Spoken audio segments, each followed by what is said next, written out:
Fala, minha gente! Bom dia, boa tarde, boa noite. Espero que estejam todas e todos bem. Meu nome é Felipe Xavier, sou mediador de Geografia do Polo de Magé e hoje a gente vai estar vendo um conteúdo super importante e imperdível que é relevo. Então, sem mais delongas, simbora!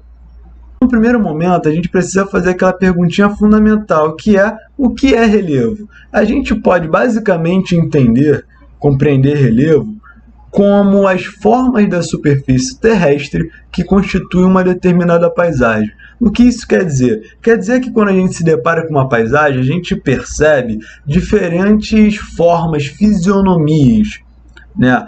Uma paisagem pode ter um relevo mais baixo, mais alto, ou seja, existem fisionomias diferentes.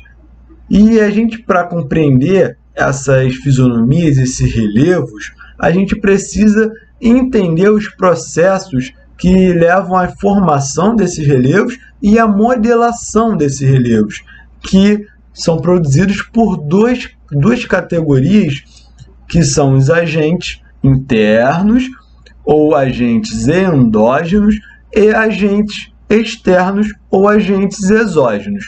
Beleza, agora a gente precisa estabelecer a diferença desses dois tipos de agentes.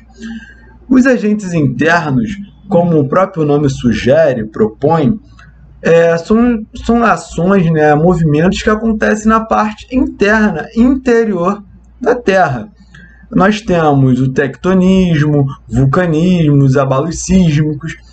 O tectonismo se constitui a partir do movimento das placas tectônicas. Nós sabemos que as placas tectônicas são porções da litosfera.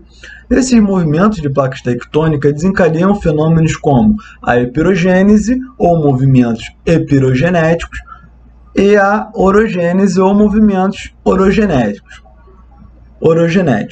A epirogênese se refere a um movimento de placa tectônica de forma vertical, ascendendo ou descendendo, e é produzida a partir de alívio ou ajuste de pressão. É um movimento muito lento. A orogênese é a grande responsável pela formação de relevo e se constitui quando as placas tectônicas se movimentam de forma horizontal, identificando três movimentos, como movimentos convergente, divergente e tangencial. O movimento convergente é quando as placas tectônicas se encontram de forma frontal, colidindo uma com a outra. E acontece principalmente em áreas de borda, de limite de placas, formando montanhas, os desdobramentos modernos, e as cordilheiras, como o caso da Cordilheira dos Andes, as cordilheiras do Himalaia, tudo bem? Já o movimento divergente é um movimento onde as placas tectônicas se separam, se divergem, porque é importante a gente lembrar que na parte interna da Terra tem o que? Atividade magmática, e o magma é o principal fator de separação dessas placas tectônicas. Um grande exemplo que a gente tem é justamente a maior cordilheira do mundo, que é a Cordilheira Mesoatlântica, que, como a gente pode perceber na imagem, ela vai costurando, desde o Oceano Ártico, costurando até o Oceano Atlântico, e a maior cordilheira do mundo. Embora 90%, mais de 90% da sua morfoestrutura esteja submersa no oceano, mas lá na Islândia a gente pode perfeitamente ver, por conta do rebaixamento do mar, o recuamento do mar, a Cordilheira Mesoatlântica, tá vendo? E vale também lembrar que ela é a grande responsável, o movimento divergente é o grande responsável para a gente entender a separação dos continentes, que, como a gente pode perceber aqui, foi justamente por esse movimento divergente que, por exemplo, o continente americano e o continente africano se separaram. Já o movimento tangencial se refere ao encontro de placas não de forma convergente e nem divergente, mas sim em tangência. O que isso quer dizer? Quer dizer que as placas se encontram tangenciando, ou melhor dizendo, se roçando uma na outra. Um exemplo ilustre disso, né, desse movimento, é justamente a falha de San Andreas, ou a falha de Santo André, lá no estado da Califórnia, nos Estados Unidos, que desencadeia uma série de terremotos, de tremores. Existe até um filme que ilustra muito bem os acontecimentos, né, desencadeados por essa falha. Dando prosseguimento aos agentes internos, é importante também a gente trabalhar o vulcanismo. O que é o vulcanismo? O vulcanismo é basicamente quando o magma, né, a atividade magmática, o magma extravasa para a superfície em forma de lava, formando relevos, né? E diante disso, diante do vulcanismo, diante do tectonismo, né, o movimento de placas, a gente tem os abalos sísmicos. Os abalos sísmicos são justamente tremores, né, desencadeados por esses dois processos que podem ser identificados como terremoto e maremoto. O terremoto é quando esses tremores acontecem na superfície terrestre. Já o maremoto é quando esses tremores acontecem no oceano, no assoalho oceânico. Tudo bem? Além disso, é importante a gente diferenciar o epicentro do hipocentro. O hipocentro é o núcleo lá na parte interna da Terra, onde é formado o terremoto. Já o epicentro é onde é a parte externa, onde recebe a energia do terremoto formada, produzida no hipocentro. Tudo bem? Visto agora os agentes internos, nós vamos para os agentes externos ou exógenos, que são constituídos em intemperismo e erosão. O intemperismo, que é o desgaste, a fragmentação da rocha ou do solo, se constitui em intemperismo químico, físico e biológico. Intemperismo químico se refere quando há uma alteração da propriedade química da rocha, por exemplo, e é desencadeado principalmente pela chuva. O intemperismo físico ocorre quando há somente um desgaste físico, material da rocha ou do solo, e é desencadeado principalmente pela pressão, pela temperatura. E o intemperismo biológico ocorre com a decomposição, a deterioração de uma rocha ou de um solo por seres vivos, por bactérias, animais, mas principalmente por vegetação. Quando a gente vê aquele matinho na rocha, aquela vegetação colonizando na rocha, pode até não parecer, mas está havendo um desgaste daquela rocha. Dito isso, a gente precisa agora diferenciar da erosão, porque enquanto o intemperismo é justamente essa fragmentação, a erosão é o transporte, é o processo de transporte de sedimentos retirado de rocha e de solos. E a erosão, elas podem ser múltiplas. Ela pode ser erosão pluvial, erosão fluvial, erosão marinha, eólica e glacial. A erosão pluvial, ela é desencadeada pela ação das chuvas, e elas podem causar, como podemos perceber na imagem, essas fendas, né, que são chamadas de ravinas, né, processos erosivos que podem ser muito mais severos e profundos, como as vossorocas, né, que são essas fendas mais profundas provocadas pelas chuvas. Temos também a erosão fluvial, né, que são escavações, né, provocadas pelos rios, quando os rios eles vão talhando os vales, e aqui temos o exemplo clássico do Grand Canyon, lá nos Estados Unidos. Já a erosão marinha, ela é produzida, né, provocada pelos mares, pelas ondas, né, pelas marés, e são responsáveis por retirar sedimento das praias e também colocar sedimento, além de fazer um talhamento das falésias, como a gente pode perceber, né, na imagem. A erosão eólica, né, é a erosão provocada pela ação dos ventos. Os ventos, como transportadores de sedimento, grãos, onde depositam esses sedimentos formando as dunas, né, ou até mesmo fazendo essa modelagem, né, engraçada, né, de taça, por exemplo, do relevo. Já a erosão glacial é provocada pela fusão do gelo, né? Ocorre principalmente em áreas do Polo Norte e do Polo Sul, e é a formação desses vales que se dão justamente pela fusão, né, o derretimento dos gelos, formando o que chamamos de fiordes, né? Tendo em vista esses agentes, né, formadores de relevo e modeladores de relevo, agora nós precisamos entrar nos principais relevos. Nesse sentido, podemos conceber os principais tipos de relevo, formas como planalto, planície e depressão. O planalto, por exemplo, é uma forma de relevo, como podemos ver na imagem, uma superfície topográfica elevada, relativamente plana, com poucas ondulações, irregularidades, saliências, mas que também podem apresentar feições como escarpa, serra e chapadas. Como a gente pode ver na imagem, é uma imagem da Chapada Diamantina, na Bahia. Já as planícies são áreas, terrenos planos, muito próximos ao mar e que podem ter algumas classificações como planície costeira, né?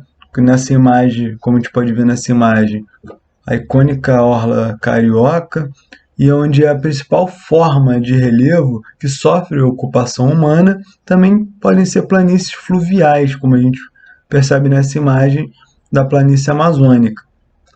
Já a depressão são relevos, né, são formas de relevos rebaixados, circunscritos, né, limitados por formas maiores, como os planaltos.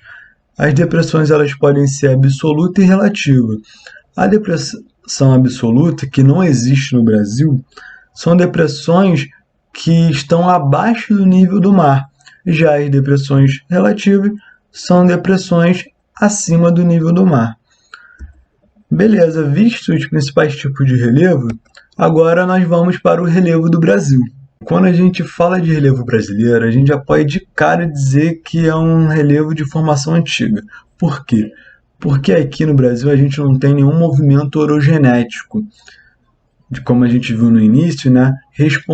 Movimentos orogenéticos responsáveis pela formação de montanha, cordilheira, pois a gente está no meio de uma placa tectônica, que é a placa sul-americana. Logo, a gente não tem formação de relevo moderno. E por isso, o relevo do Brasil tem uma formação antiga. Além disso, há o predomínio de baixas e médias altitudes, com exceção de alguns pontos no sudeste e no extremo norte brasileiro, como a gente pode notar nesse mapinha aqui de altimetria do Brasil, que se a gente observa a legenda, a gente vai ver a relação de altitude, onde o marrom corresponde à maior altitude, né? Correspondendo a mais de 1.000 metros.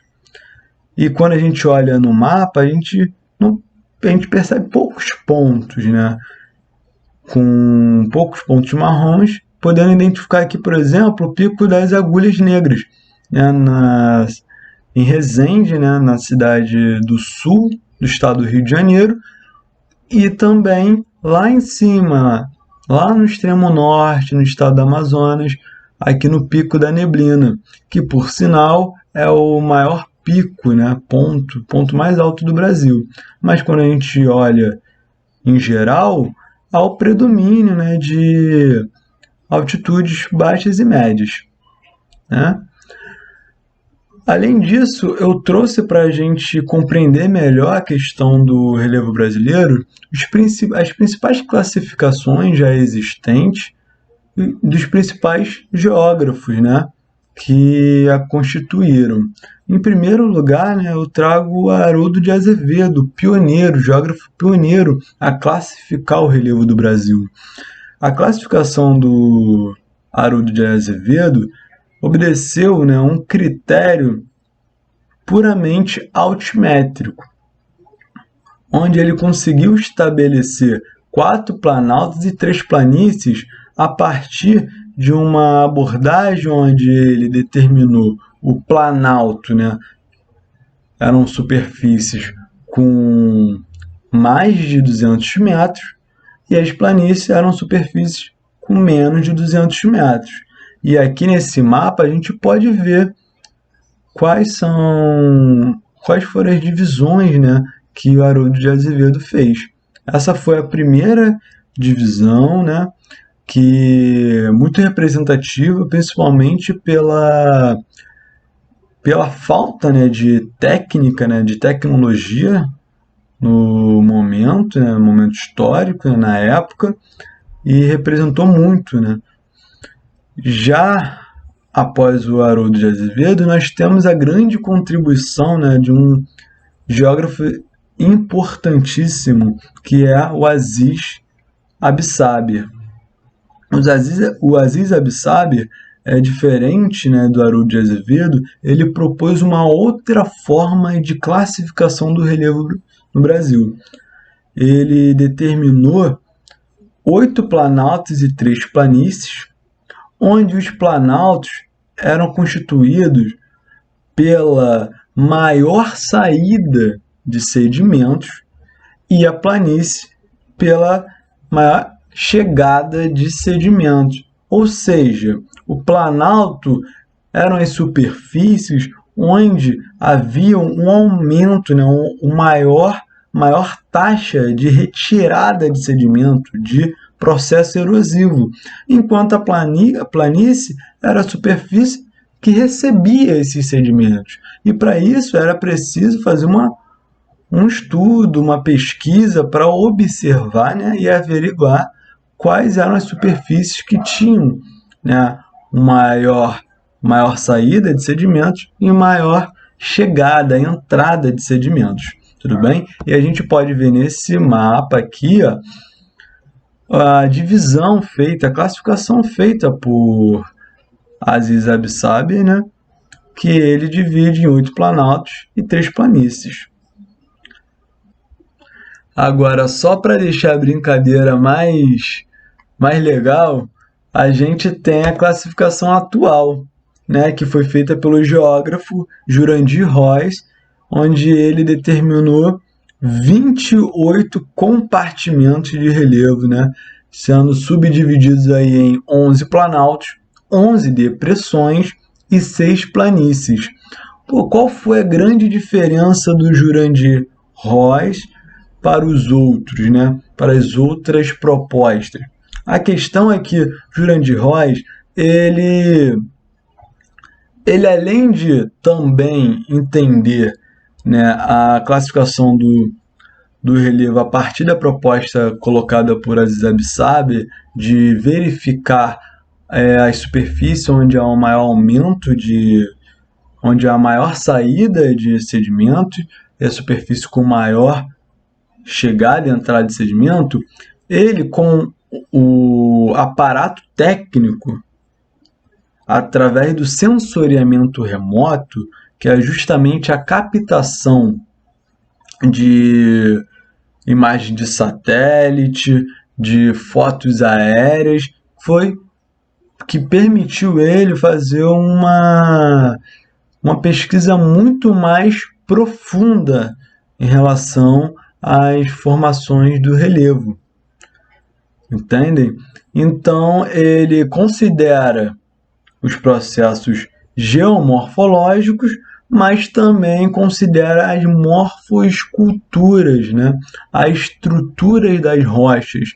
Então, esses são os dois, né, são os dos principais critérios, né, que o Jurandir Roys se utilizou para a formação, né, para a construção dessa classificação, que é a classificação atual e a mais completa. Então é isso, meu povo. Agradeço a todos e todas pela atenção, pelos ouvidos. Espero muito que eu tenha conseguido ajudar vocês, mas recomendo que se apoiem, consultem o material do PVS, tá bem? De resto, peço que se cuidem bem, evitem aglomerações e coloquem na mente que vai passar. E que em já já a gente chega naquele momento que todo mundo quer, né? Momento que a gente possa se encontrar. Enfim, um grande abraço.